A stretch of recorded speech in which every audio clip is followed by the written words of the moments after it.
Hey everybody, Coach Christine again.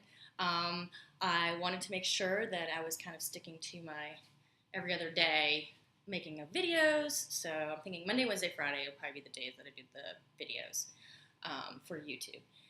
Okay, so I know that I've been kind of rambling on in the last one. So like I said, it's kind of a learning process. So today, I want to tackle a question that was posted on Facebook after my first video with regards to qualifying for Boston. And I made some notes so that I won't ramble too much. So qualifying for Boston is it's a universal goal for a lot of marathoners, having the prestige of being able to toe the line at Boston after running another marathon within a certain time. Those of you that don't know, there are certain requirements for entering Boston. You have to be able to run a certain time, depending upon your age. Over the years, that has gotten more difficult since more people have been able to achieve that, and also letting in a lot of charity runners and things like that. So the field's gotten bigger. So they've decreased the times, so they have to run faster in order to get in. So it's a tough task. It is usually something that the average person definitely has to train hard for. So along those lines, as far as in your training, and I do have training plans available. I wrote all the training plans in another Mother Runner book that has a bunch of wonderful training plans across the board. So that's always an option as well. You can also Google me, put like running coach Christine Hinton marathon training, and you'll probably see some things popping up from different articles that I've written throughout the years. So, okay. So Tommy, so as far as your training, the more individualized you can make it, the better. But there are some key components, factors that need to be in your plan in order for you to have a greater chance at qualifying at your race. So one of the biggest things is obviously the long run. You can't toe the line of your marathon that you want to qualify at being worried that you're going to finish the race. That should be like a non-issue. Like covering the 26 miles, 0.2 miles should not be an issue. It's how fast you can get from one end to the other. So that said, you have to get in your long runs. Depending upon your experience, I usually do 2 to 3 20-milers. Some people like that psychological benefit of having gone over 20.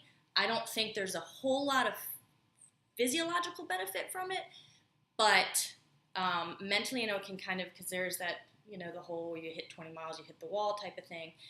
So some people like to go a little bit over. I wouldn't do more than like 22 if you do decide to go and make over 20, and maybe only do that one time.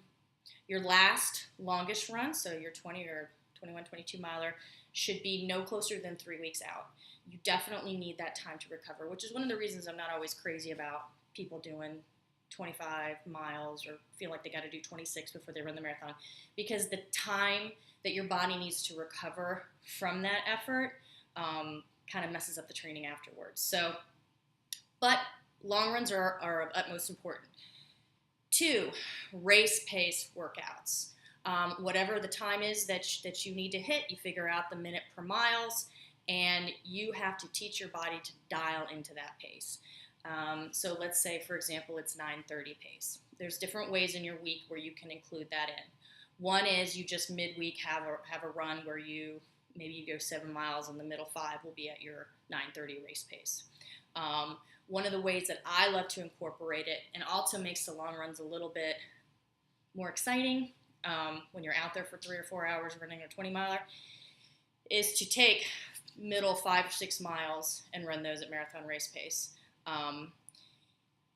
Another great one is adding it at the end, running, 18 miles and running the last 6 or 7 at marathon race pace. And you can do marathon race pace probably anywhere from like 8 to 10 miles max, depending upon your level as a runner and how much experience you've had. So getting in those race pace miles is huge. 3, tempo runs. Tempo runs are awesome. Tempo runs are designed to increase your staying power. your ability to hold on to a faster pace for a longer period of time. So it's good to run faster than your race pace, which would be your tempo. In that way, you're training your body to kind of endure a harder pace. And then one of my favorite workouts is combining the tempo and the marathon race pace stuff. So for example, a great workout I think would be something like run a mile or two warm up, run 2 miles at tempo, then shift down to marathon race pace for 2 or 3 miles, then do a mile cool down. And you can also flip it. I like going from tempo to marathon race pace because in your marathon, in any races, there's often a shifting of paces as you go throughout the race.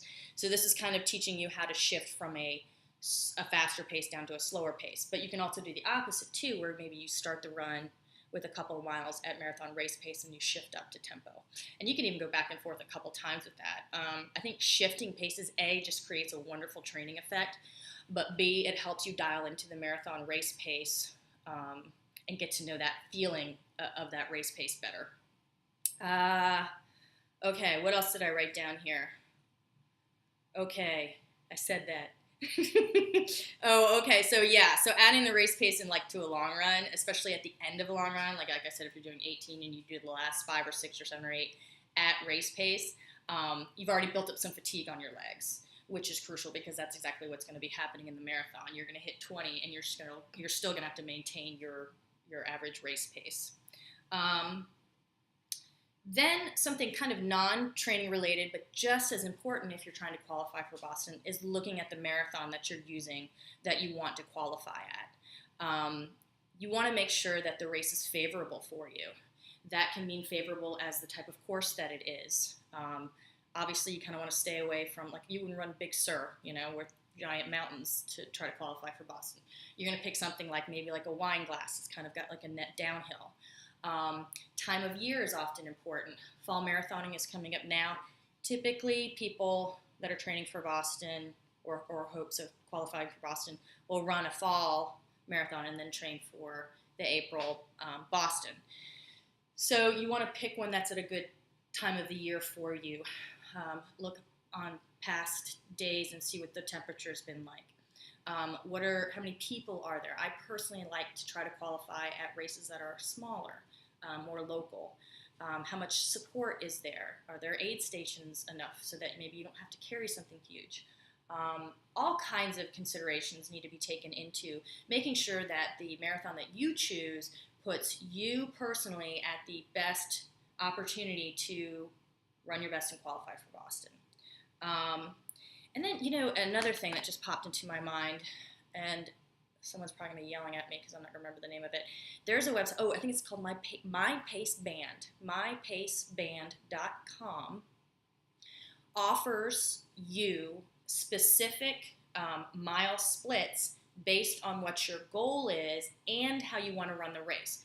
So, in decades past, we would be like, okay, you want to run XYZ as your end result, so your race pace needs to be, like we were using earlier, like 9:30. Let's use that as an example. So I might tell you, okay, for the first 10 miles, definitely don't go any faster than 9:30, maybe even a little bit slower than 9:30. Second 10 miles, maybe shift it up a little bit. Then the last 10K, you kind of bust it out with what you have left. What this website does, My Pace Band, I hope I'm saying it right, they take into account the terrain.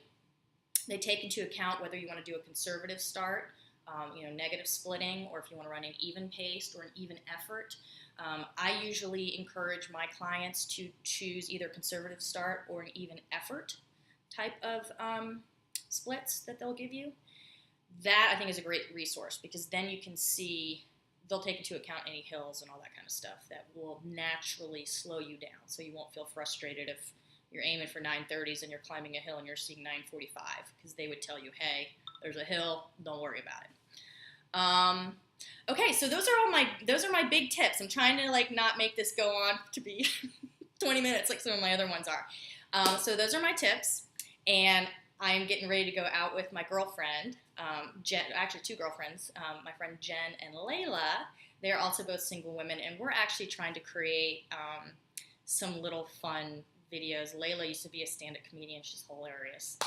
And we're all kind of similar in the same boat, so we're trying to do some fun videos with that, so keep an eye out for that. Ooh, lastly, see, here I go again. Lastly, the boxing. Boxing was amazing. Loved it, loved it, loved it, loved it. The only problem right now for me is that it's a little cost prohibitive. It's expensive. Like, I was like shocked at how expensive. I think for somebody, if they planned on that being their only type of workout and they went every day and they took advantage, it probably wouldn't be that big of a deal. But I'm looking at it just to supplement what I'm already doing and going maybe twice a week. And the price for membership just doesn't really make sense for me. So there are a couple other boxing places around here. We've got UFC, gym, and a couple other Level Up and stuff like that. So I'm going to check out and see what they have. I think ideally for me it'd be more like a pay class by class or something. But we'll see. But I did love it. And if you do have something available to you where you can do it, it was a great workout. I sweat like crazy. It was, and I felt very sore the next day. Just punching air. My arms were sore. So anyway, signing off. I am going to post this one to Facebook, so please feel free to leave comments below, either on the Facebook or on the YouTube. Happy to answer more questions. I still have some more coming in that I will tackle as we move on. So I'm off to go have some Tito's. All right, I'm hoping Tito's will sponsor me. Sponsor me, Tito's. All right, love you all. Happy running, happy life, and I will see everyone very soon again. Bye.